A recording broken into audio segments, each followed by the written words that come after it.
hello viewers तेज आपण स्वागत जनाऊँगी आपण प्रिय YouTube channel all in one को बंधु मैंने देखु 12,156 कोटी टंकार अतिरिक्त व्यय बराद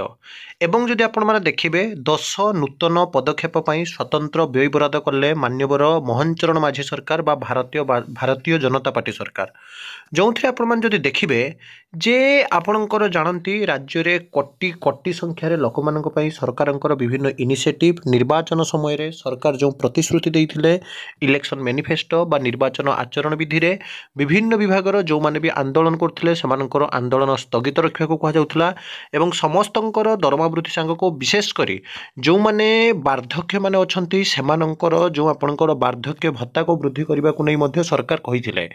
आम जो वार्धक्य भत्ता 800 टंका 500 टंका 1000 टंका 1200 टंका 1500 टंका अच्छी आम 3000 4000 टंका को वृद्धि करूँ किंतु सरकार जमीती कि छलना बा प्रतारणा करते आपने जाथे 80 वर्षर ऊर्ध्व जो मैंने अच्छा मिल अधिकरू अधिक वार्धक्य भत्ता किंतु 60 ରୁ 80 वर्ष मध्य जो मैंने अच्छा से कम टंका मिलूँ आपण जानती समुद्र को संखे बा अटो मुहरे जीरा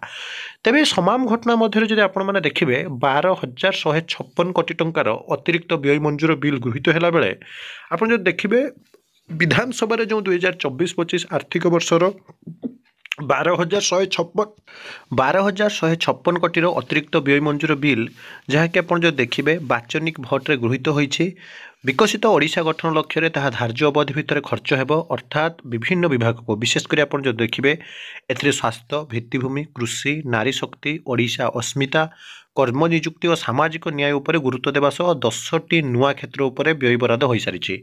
ता भितर आपण जो देखिए सबुठ गुरुत्वपूर्ण जो मैंने कि जानती वार्धक्य माने जो मैंने कि बुढ़ा बुढ़ी हो गला जो कष्ट आपण मैंने देखिए वर्तमान समाज में पुओ बहु ठारू दूरे रहिबा पान खंडिया जो टंका मागुंट वार्धक्य भत्ताटी बहुत गुरुत्वपूर्ण अटे किंतु एबे जो आपण मैंने देखिए जो मानकर जमीती कि आप देखिए दरदाम हु हु हो बढ़ी ता भितर यही वार्धक्य भत्तार चढ़ा बहुत कष्ट इतिमध्य विभिन्न आपण मैंने जानती संघ तरफ वार्धक्य भत्ता वृद्धि करने दाबी उपस्थापन होता ता भितर जो आपणकर शीतकालीन अधिवेशन विधानसभा बसीला एवं जो अतिरिक्त व्यय मंजूर होता सप्तदश विधानसभा द्वितीय अधिवेशन प्रथम दिन में गत आप जानती 26 नवेम्बर अर्थमंत्री जी थे दायित्व मुख्यमंत्री मोहन चरण माझी 12,156 कोटी टंकार अतिरिक्त व्यय बजेट विधानसभा उपस्थापन करते 3 दिन धरी आलोचना होता एवं मुख्यमंत्री तरफ आईन मंत्री पृथ्वीराज हरिचंदन अतिरिक्त व्यय मंजूर बिलटी गृहीत होगापी आगत करते यह अवसर में श्री हरिचंदन कहते 2024-25 आर्थिक वर्ष पर उपस्थापन होता मोट 12,156 कोटी प्रथम अतिरिक्त बजेट भितर प्रशासनिक खर्च ये देखते आपंकर 1,685 कोटी कार्यक्रम खर्च 10,155 कोटी विपर्यय मुकाबला पांठि 120 कोटी और राज्य हस्तांतर बाबद को 196 कोटी अंतर्भुक्त रही तो ये तमाम भितर आप देखिए आपण मैंने जानती जो मैंने कि वार्धक्य भत्ता पाँच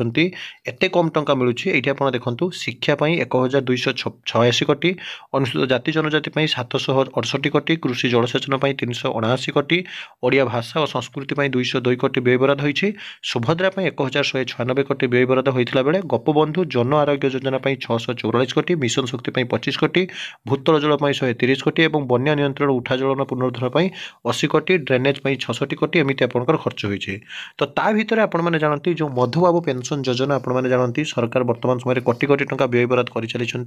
तो जो बड़का बजेट्रे आपण जो देखिए विभिन्न समय जो मैंने दाबी करुले जो मैंने कि कला क्रीड़ा शिक्षक हूँ आपण मैंने देखूँ सरकार हस्तक्षेप करे कला आउ क्रीड़ा शिक्षक भी आंदोलन स्थगित रखिंट विशेषकर जो मैंने आपणकर पेंशन धागी मैंने रही जो मैंने आपने जानती व्यय मंजूर पर अपेक्षा कर रही केबे सुधा से जहाँकि वर्धित भत्ता आसब निश्चित रूप से सरकार जो प्रतिश्रुति देते आपर जो एत दिन आंदोलन ब्लॉक वाइज करते आपण सुफल मिल अतिरिक्त व्यय बराद आपने देखी सारी